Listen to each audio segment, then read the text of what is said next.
La consommation excessive de sucre chez l'enfant est un sujet crucial de santé publique à travers le monde. En France, par exemple, 86% des enfants entre 3 et 17 ans ont des apports en sucre libre qui sont supérieurs à la recommandation de l'Organisation mondiale de la santé. Le moment qui concentre vraiment les consommations de sucre, c'est le snack, avec dans le palmarès des aliments du goûter les biscuits, les gâteaux, les viennoiseries et les produits sucrés de type pâte à tartiner, confiserie et chocolat.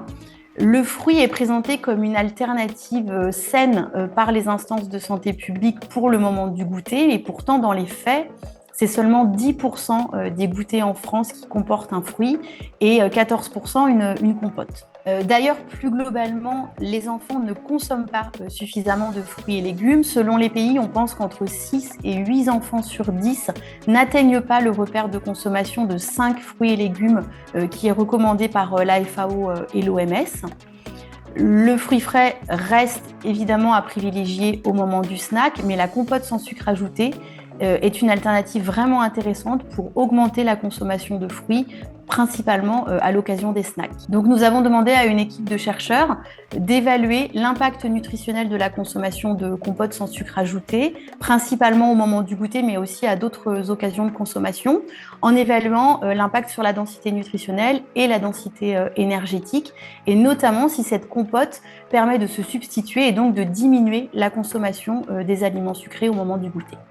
Alors, l'objectif de cette étude était d'évaluer par simulation l'impact nutritionnel de la consommation d'une portion de compote sans sucre ajouté à 4 moments différents de la journée, c'est-à-dire au petit déjeuner, au déjeuner, au goûter et au dîner, et ce, avec et sans substitution de produits à limiter, comme les produits sucrés. Pour mener cette simulation, nous avons utilisé les données de 1K3, c'est-à-dire la dernière enquête alimentaire nationale française, en se focalisant sur l'échantillon des enfants de 1 à 17 ans. Nous avons simulé dans un premier temps l'introduction d'une compote sans sucre ajouté aux 4 moments de consommation. Puis, dans un second temps, nous avons substitué cette introduction par le retrait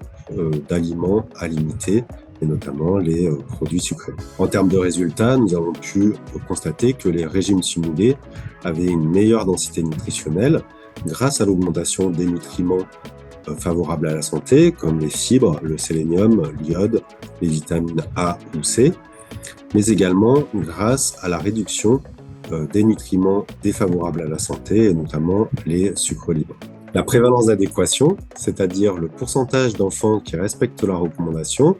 augmentait entre 2 et 14 points pour les fibres et entre 4 et 12 points pour les sucres libres, en fonction du groupe d'âge et du moment de consommation simulé. Et ces améliorations étaient d'autant plus significatives au petit déjeuner et au goûter. Cela nous amène à penser que la promotion des compotes sans sucre ajouté à ces 2 moments de consommation, au petit déjeuner et au goûter, semble être une stratégie intéressante dans le cadre de politiques de santé publique.